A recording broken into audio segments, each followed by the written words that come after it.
Hello बच्चों, welcome आपके अपने यूट्यूब चैनल पर। आज की क्लास में पढ़ने वाले क्लास 5th का बहुत इंपॉर्टेंट चैप्टर रहने वाला है द फ्लावर्स विश, यानी कि फूल की अभिलाषा, और बहुत ही इंटरेस्टिंग भी रहने वाला है। तो प्लीज वीडियो को एंड तक जरूर देखना, वीडियो को स्किप बिल्कुल मत करना, क्योंकि इसी क्लास के अंदर हम इसके क्वेश्चन आंसर भी फिल करने वाले हैं। तो आइए देखते हैं द फ्लावर्स विश, यानी कि फूल की इच्छा।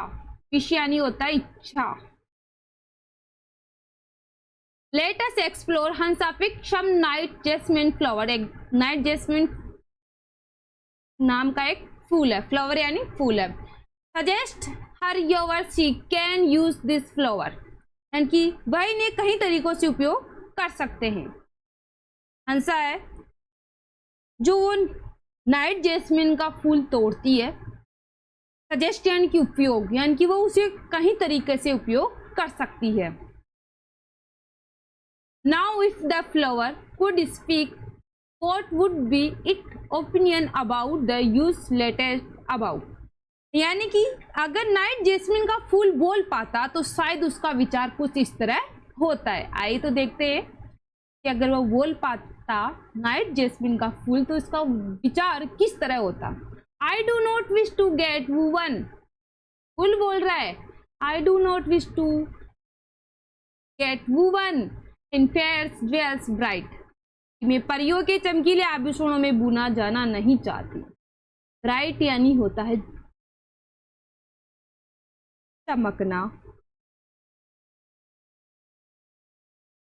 ज्वेल्स यानी होता है आभूषण।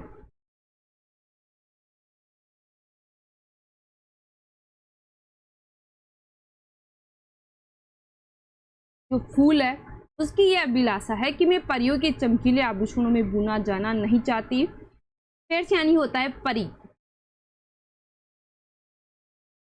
No to discrete a lover's garland, न किसी प्रेमी की सुंदर और चमकदार। लवर यानी प्रेमी। Garland beautiful and bright, beautiful यानी सुंदर।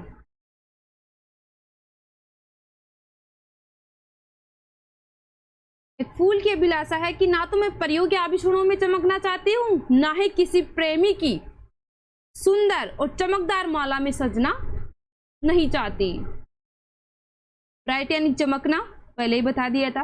आई do not wish to rest upon the tomb of a king, यानी कि हे ईश्वर, मैं किसी राजा की समाधि पर विश्राम नहीं करना चाहती। किंग यानी राजा, यानी कि मैं किसी राजा की समाधि पर समाधान यानी कि सजना नहीं चाहती। हे गुड, यानी कि हे ईश्वर, मैं किसी राजा की समाधि पर नहीं सजना चाहती। Wish not to be proud of such thing, मैं किसी राजा की समाधि पर विश्राम नहीं करना चाहती। मैं ऐसी किसी चीज पर गर्व नहीं करना चाहती, ना ही मैं किसी ऐसी चीज पर गर्व करना चाहती हूँ। प्राउड यानी कि गर्व।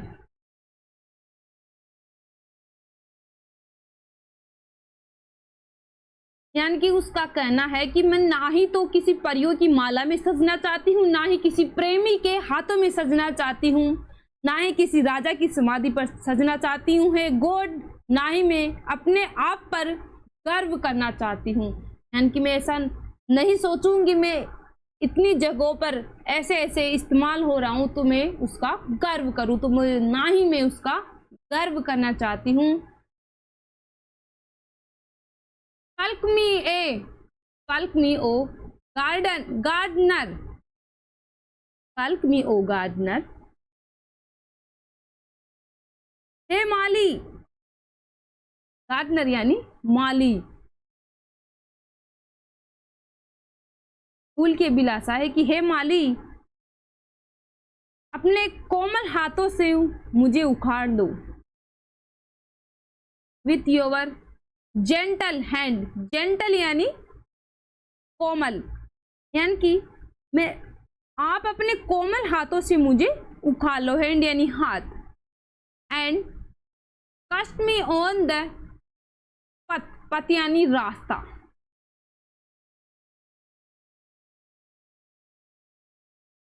हे माली, अपने कोमल हाथों से मुझे उखाड़ लो और मुझे उस पथ पर ले चलो जहां, पथ यानी रास्ता, उस पथ पर ले चलो where brave man stand on the path your heroes walk to offer their head.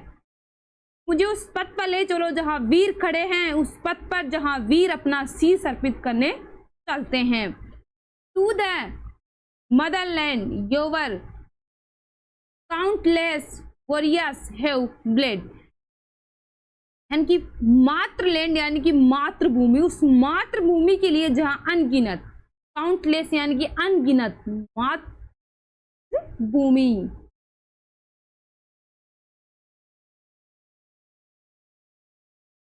यानी कि मदरलैंड यानी कि उस मातृभूमि के लिए जहां काउंटलेस यानी कि अनगिनत अपना लहू बहाया हो।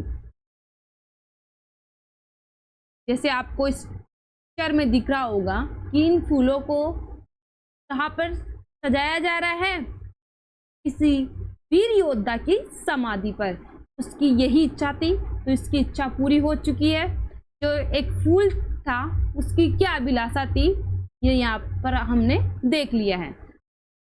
अच्छा लगा चैप्टर, बहुत ही इंटरेस्टिंग था, है ना। आप चाहो तो इसका रिवाइज करा सकते हैं।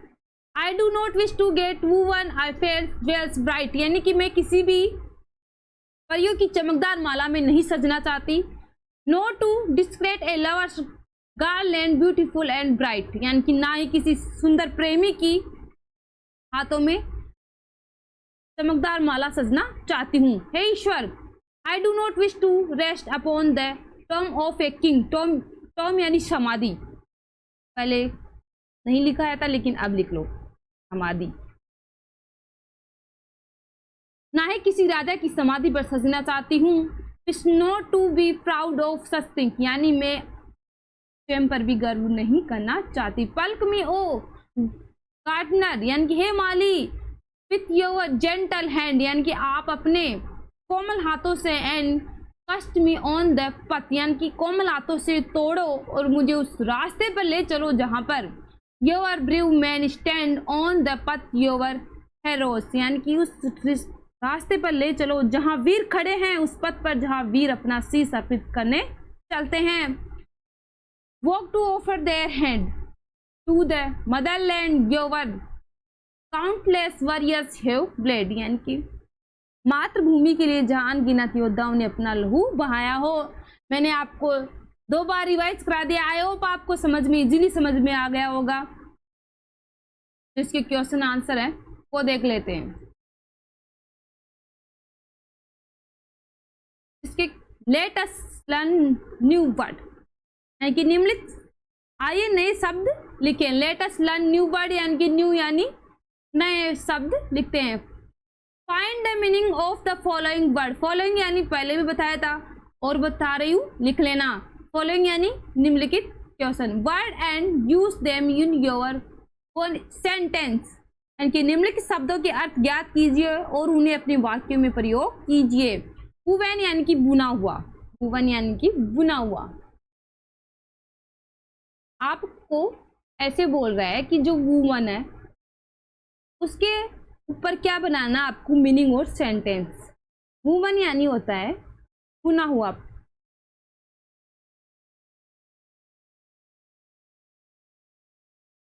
वुवन यानी बुना हुआ। अब इसके ऊपर आपको मीनिंग बनानी है, किससे रिलेटेड, बुने हुए से रिलेटेड, यानी कि धागों का आपस में जोड़कर कपड़ा बनाना। इसके ऊपर हो गई क्या मीनिंग। अब सेंटेंस क्या बनाओगे आप, कलाकार ने एक सुंदर चित्र बुना था, यानी कि बुने हुए से रिलेटेड तो मीनिंग बनानी है और इसके सेंटेंस में क्या बनाना है, तैयार होने वाली चीजें बनाना है। जैसे धागों से आपस में जोड़कर कपड़ा बनाना, ये तो क्या है मीनिंग। इसका सेंटेंस क्या हुआ, कलाकार ने एक सुंदर चित्र बुना था। जैसे ज्वेल्स यानी हो गया आभूषण,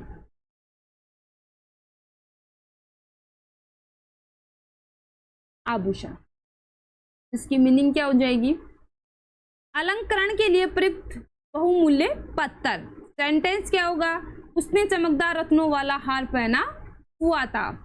स्पार्कलिंग ज्वेल्स यानी कि उसने चमकदार क्या पहना हुआ था, रत्नों वाला आभूषण। नेकलेस यानी सभी जानते हैं हार। विथ स्पार्कलिंग ज्वेल्स यानी उसने एक चमकदार आभूषण पहना हुआ था। ज्वेल्स यानी आभूषण के रिलेटेड आपको क्या बनानी है, मीनिंग बनानी है, फिर सेंटेंस बनाना है। गार्लैंड, गार्लैंड यानी होता है माला। गार्लैंड यानी कि माला।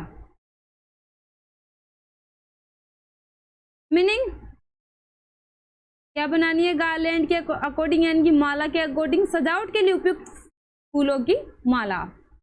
फ्लावर्स यूज ऑफ डिस्क्रेशन यानी कि जो आपके सजाने में, सजावट में काम आती है ना माला, उसके अकॉर्डिंग तो आपको क्या लिखना है, मीनिंग। और सेंटेंस इसके अकॉर्डिंग क्या होगा, उन्होंने दीवार को गुलाब की मालाओं से सजाया। गार्लैंड ऑफ रोज यानी कि किससे सजाया, फूलों से। नेक्स्ट है टॉम। टॉम यानी होता है मकबरा या समाधि, मकबरा लिख लो आप तो, मकबरा। अब इससे रिलेटेड क्या मीनिंग बनाओगे, एस्विरल यानी कि एक छल्ले कक्ष। सेंटेंस हो जाएगा इसका, वहाँ मकबरा खजाने से भरा हुआ था। एक वहाँ नाम का जो मकबरा था, टॉम वॉज फेंड यानी कि किससे भरा हुआ था, खजाने से। पल्क यानी पल्क का मतलब तो यानी कि जल्दी जो हो, पल्क जो हमारी पल्क होती है ना, उसी के ऊपर है। पल्क का मतलब तो पल्क ही होता है, यानी किसी चीज को जल्दी से खींचना। और इसका सेंटेंस क्या हो जाएगा, to full something quickly, quickly यानी जल्दी, समथिंग यानी कुछ, यानी कि जल्दी से खींचना। उसने पेड़ से एक पका हुआ सेब तोड़ा। का जो सेंटेंस है ये हो जाएगा, गार्डनर, गार्डनर जो बगीचे में काम करते हैं उसे क्या बोलते हैं, गार्डनर। ठीक है। Meaning who work in garden, garden, garden यानी कि बगीचे में काम करते हैं। गार्डनर केयरफुल यानी कि माली की गुलाब की झाड़ों की सावधानी पूर्वक देखभाल की। जेंटल, जेंटल यानी कोमल, जेंटल यानी कोमल।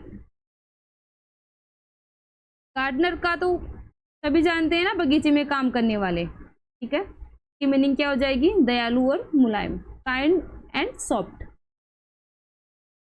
काइंड यानी दयालु, सॉफ्ट यानी मुलायम। सेंटेंस हो जाएगा, उसने कुत्ते को धीरे से थपथपाया। ऐसे आपको सेंटेंस और मीनिंग बनाना है, तो इसकी स्क्रीनशॉट भी ले सकते हो या आप वीडियो को बार बार वॉच करके भी देख सकते हो। सेकंड है लेट अस डू इट, आइए यह करते हैं। What did you understand from this poem, right in few lines. इस कविता में आपको क्या समझ में आया, कुछ पंक्तियों में लिखें। जो आपको इस कविता में समझ में आया है इसको आपको लिखना है। जैसे हमें क्या क्या समझ में आया, एक फूल की देशभक्ति को प्रकट करती है। वह नहीं चाहती कि उसका उपयोग अधिक सजावट के लिए किया जाए, बल्कि वह चाहता है कि उसे एक पद पर रखा जाए जहां राष्ट्रीय नायकों ने मातृभूमि के लिए अपनी बहादुरी का सम्मान करते हुए अपने जीवन का बलिदान किया। यही हमें इस चैप्टर में पढ़ने को मिला। सेकंड है, में आपको बनाना है best of the poem create on dealing between the gardeners and the flower.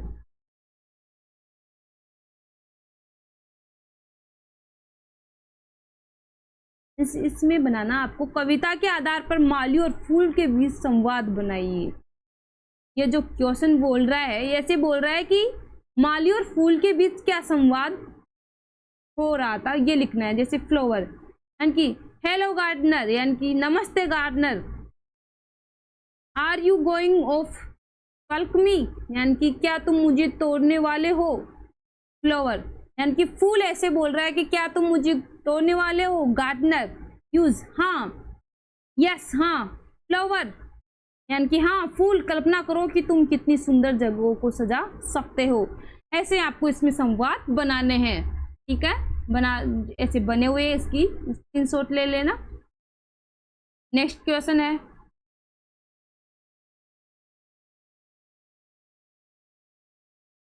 आप पौधा कैसे उगाते हो, चरण लिखिए।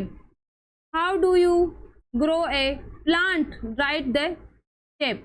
यानी कि आप कैसे पौधा लगाते हो ये लिखना है। पहले क्या करते हैं, प्रिपेयर द सॉइल, यानी कि पहले मिट्टी तैयार करते हैं, फिर बीज बोते हैं, फिर मिट्टी को पानी देते हैं, फिर धूप प्रदान करते हैं, और फिर क्या करते हैं, इसे बढ़ते हुए देखते हैं। यही करते हो ना, एक स्टेप टू स्टेप हमने बता दिया। नेक्स्ट है, what do you wish to become when you grow up, why. यानी कि आप बड़े होकर क्या बनना चाहते हो, क्यों। व्हाई यानी क्यों, आप बड़े होकर क्या बनना चाहते हो और क्यों। I wish to become scientist, scientist यानी वैज्ञानिक, मैं वैज्ञानिक बनना चाहता हूँ, क्योंकि मैं ऐसी खोज करना चाहता हूँ जो लोग और पर्यावरण के लिए मददगार हो। तो ये भी बहुत ईजी है। इंजीनियर क्यों बनना चाहते हो, इसमें लिखना है। इस समझ में आ गया होगा। नेक्स्ट है, क्या आप जानते हैं कि फूल और आटा गोला एक जैसे हैं। ये ऐसे और भी शब्द हैं जिनकी वर्तनी अलग है लेकिन उच्चारण एक जैसा है। क्या आप इन शब्दों में से वो भाव ढूंढ सकते हैं। ये कुछ खास क्वेश्चन नहीं है, आप इसे छोड़ भी सकते हो, एग्जाम में आने वाला भी नहीं है, ठीक है। और बाकी जो इम्पोर्टेंट क्वेश्चन थे हमने देख लिए। आई होप आपको क्लास समझ में आ गई होगी। प्लीज़ आपको जैसा भी समझ में आ गया हो कमेंट सेक्शन में कमेंट करके ज़रूर बताइएगा कि क्लास कैसी लगी। आपके प्यार और सपोर्ट के बने रहने से आज हम इस मंच तक पहुंच चुके हैं कि हमारे 500 सब्सक्राइब कंप्लीट होने वाले हैं। तो प्लीज़ ऐसे ही प्यार और सपोर्ट बनाए रखना। तो मिलते हैं नेक्स्ट वीडियो में, जब तक के लिए मस्त रहिए और पढ़ते रहिए। Bye bye, take care.